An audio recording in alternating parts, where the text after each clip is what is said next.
Hi, I'm Tricky Pixie with the Windy City Rollers, and welcome to Class 4 of our roller derby roll series, Contact and Contact Penalties.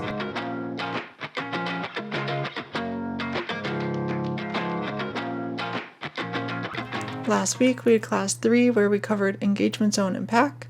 This week we're starting Class 4 with Section 2.4, Blocks and Assists, and then jumping ahead to glance at Section 4.1, Contact Penalties, as that clarifies when illegal contact is penalized or not. This class is focused on answering two questions.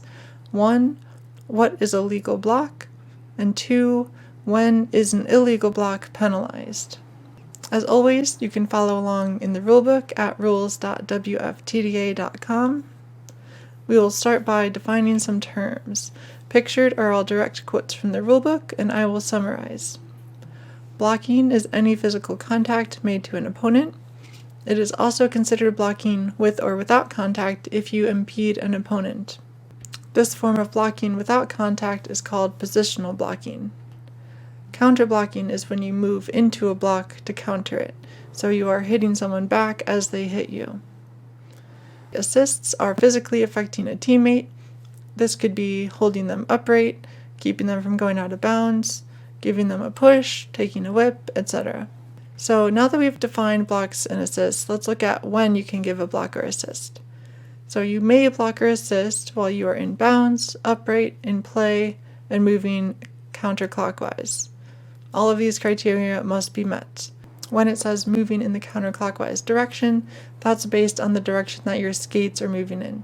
So it is possible to be skating counterclockwise and throwing a shoulder backwards clockwise, but because your skates are moving counterclockwise, it is still legal in the metric of direction.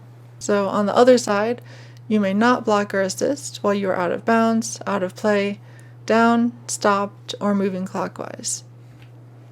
You may block or assist someone who is straddling the line, so one foot's inbounds, one foot's out of bounds, someone who's stopped, or who's moving in either direction. So it doesn't matter the direction the opponent is moving in or the teammate as you block or assist them. It matters what direction you are moving in. You may not block or assist someone who is down, with the exception that you can help a down teammate return upright. You cannot block or assist someone who's out of play or who is fully out of bounds. If they're only half out of bounds, they would be straddling, and then again you can block or assist them. So for assists, there's no restriction on body parts you can use, but for blocks there are. So where you can block or target someone is called a target zone. You can target someone in the front of the torso, the shoulders, the sides, the arms, the upper thigh, and the side of the back. You cannot target someone in the square of the butt or the back, below mid-thigh, or above the shoulders. What you use to block with is called a blocking zone. You can block with your upper thigh, torso, shoulders, upper arm, butt, and back. You cannot block with your body below mid-thigh or above the shoulders. And you cannot block with your elbow or forearm. Here you can see legal contact between two skaters, using shoulders and chest, with all blocks happening in the counterclockwise direction. Here's a couple more examples of legal blocks using legal blocking zones to legal target zones. In this one, you can see I must avoid pushing on the square of the back, and so I push on the side of the back. I am also allowed to make contact with my forearm as long as it stays tucked into my torso. It is important to note that not all illegal contact is penalized. Making contact with an illegal target zone is not an automatic penalty. To determine whether it should be given a penalty, we must look at impact. Illegal contact is penalizable if it had impact.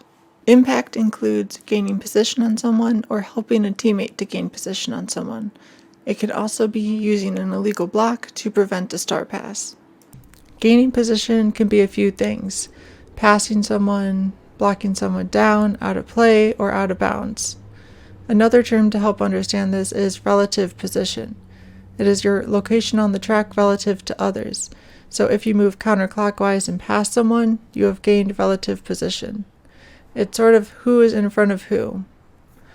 If your illegal block helps you gain relative position, helps you pass someone, or helps a teammate pass someone, then it has impact, and that warrants a penalty. Some actions are always penalizable, such as giving forceful block to someone in the back when you could have avoided it, or giving any forceful contact to the head or the neck.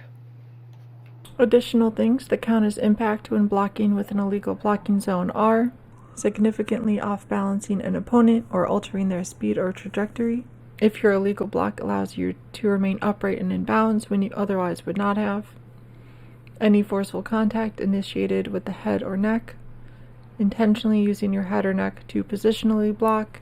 Again, this is without contact, so you cannot place your head or neck in the way of someone to impede their movement. You also cannot intentionally and forcefully jab with the elbow or knee. And also the rules state that when your forearms are tucked into your torso, they are considered a legal blocking zone. So you can initiate blocks with your forearm as long as they're tucked in. Just be careful that as you make that hit, you do not detach your forearm, or it might look like you are initiating with your forearm. Next is illegal contact. This section has a lot of overlap from before. The main thing they add clarity to is that you cannot initiate a block or assist while airborne. And the initiation of assists is held to the same standard as blocking. So you cannot give it an assist while out of play, skating clockwise, etc. Now I want to take a detour to the glossary to look at initiation. Initiation is another factor that helps determine the legality of contact, as well as who might be penalized for it. It states the skater who is responsible for contact happening to an opponent or a teammate is the initiator. The initiator is responsible for the legality of the contact. There may be multiple initiators of a block. This is called mutual initiation. Counter-blocking does count as initiating a block.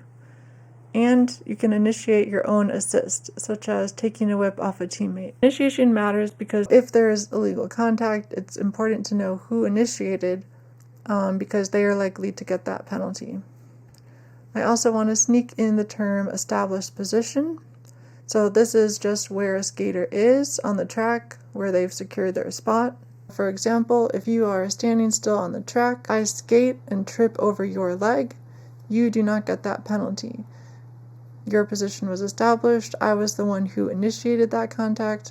I was the one who used an illegal blocking zone to an illegal target zone. And in that example, if there was no other impact except for me falling, I would not get a penalty either. But if my tripping over you had impact such as causing you to also fall, then I would receive a penalty. But in neither case would you get a penalty because you did not initiate that block. In this next example, I move in the jammer's way and present my back at the last second. I am considered to be initiating with my back, which is legal for me to do. Because the jammer did not initiate, they do not receive a penalty, even if there was forceful contact to the back. The metric to think about is if the jammer could have avoided the contact, then they should have. They are considered to be initiating in that case. But if it's at the last second, they could not avoid it, and they make contact with my back, then it would not be a penalty on them because I'm the one who initiated that contact.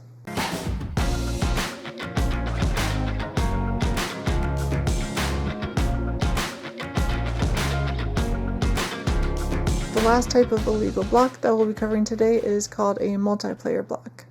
And I want to show you the actual rulebook because it is 2 sentences long, so I'm just going to go right to the source here.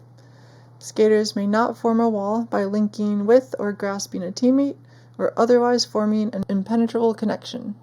This action warrants a penalty if an opponent attempts to get between them and fails to do so due to the illegal formation. So this is one of the most confusing blocking rules in my opinion. So I think the best way is to show you some examples from my experience of what is and is not called as a multiplayer block.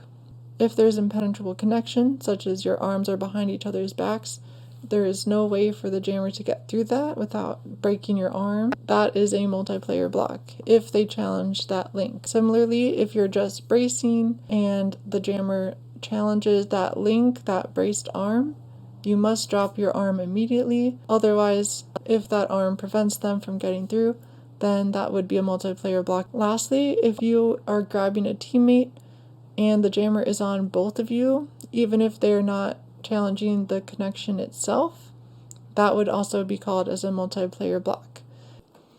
Here you can see both groups of blockers legally blocking while bracing. In the front, there are two blockers that are bracing each other. They're not both on the jammer while being braced, and they do not let the link become challenged. In the back, you can see there is one brace bracing two blockers side by side. That is legal. In the front, the link was challenged, and they had to let the jammer through. Now let's return to our initial questions. What is a legal block? The block was legal if it happened between two upright, inbounds, and in-play skaters, with the initiator moving in the counterclockwise direction. The block was legal if it was with legal blocking zones to legal target zones. If any of those criteria were not met, it was not legal. Which goes to our second question. When is an illegal block penalized? We must ask if there was impact, going back to that list of criteria, gaining position, significantly off-balancing an opponent, making avoidable forceful contact to the back, etc. If there was impact, then who initiated the contact, because they are getting the penalty. Lastly, we're going to go over some casebook examples, and if you want more examples, please check out the rulebook yourself. So if you fall and you fall small, which is tucking everything in, trying not to take up too much room, to not trip anyone, but someone does trip over you. This will not be a penalty, even though you made contact with an illegal target zone. However, if this is happening repeatedly throughout a game, you're often falling, even if you're falling small, then that is a safety issue and they may give you a penalty. In the next example, you do fall small, but you are hit and sent flying or sliding across the track and you end up tripping someone. This would be a penalty because you are taking up a lot of space. Even if you fall small, you are still going all the way across the track, which is a safety issue for everyone else. Incidental contact to the head or neck that is not forceful and has no other impact is not a penalty. Continuing with 4.1.1, impact to an illegal target zone. If you are giving intentional, negligent, or reckless back blocks to an opponent, you can be considered for expulsion. This metric is met if, for example, the jammer approaches the pack, is coming towards a blocker who has established position, is stationary, the jammer goes right for their back at speed, hits their back with forceful contact, and does not appear to make any attempt to avoid or change direction to avoid that contact. That would be worthy of consideration for expulsion. If you are blocked and that block launches you unavoidably into a forceful back block of someone else, then that is not a penalty on you if there is no other impact. But if there was other impact, such as that person fell down or lost position or went out of bounds, then that would be a penalty. And their reasoning is a skater is responsible for maintaining control of their body and the contact they initiate as a result of legal gameplay. Going to 4.1.2, impact with an illegal blocking zone. This next ruling states that unintentional positional blocking with the head does not warrant a penalty. Additionally, assists off an opponent are penalizable if they have impact. So if you grab an opponent to propel yourself past them, to keep yourself upright, to keep yourself in bounds, all of those would have impact and would be penalizable. Going to 4.1.3, other illegal contact. Blocking before the jam is a penalty. Pretty self-explanatory. And if someone's illegal pre-jam block pushes you out of position, you are not given a false start or told to go to your bench or given a penalty, because that was not on you, that was their illegal block, they are given that penalty.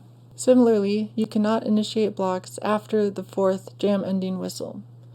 You can still initiate a block through the fourth whistle, but not after it. Accelerating from out of bounds into an in-play block is a penalty. Next, taking an assist off your team's only blocker on the track, resulting in them falling and a no pack being called, does not result in a penalty.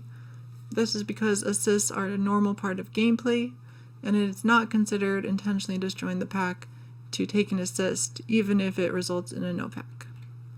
However, they make a note to say that pushing your teammate down would result in a penalty, presumably because, news to me, shoving your teammates to the ground isn't considered part of normal gameplay. In any case, that concludes Class 4, and next up is Class 5, which will cover passing, scoring, and gaining position. I hope you found this video helpful. Leave any questions or comments down below, and please support your local roller derby team.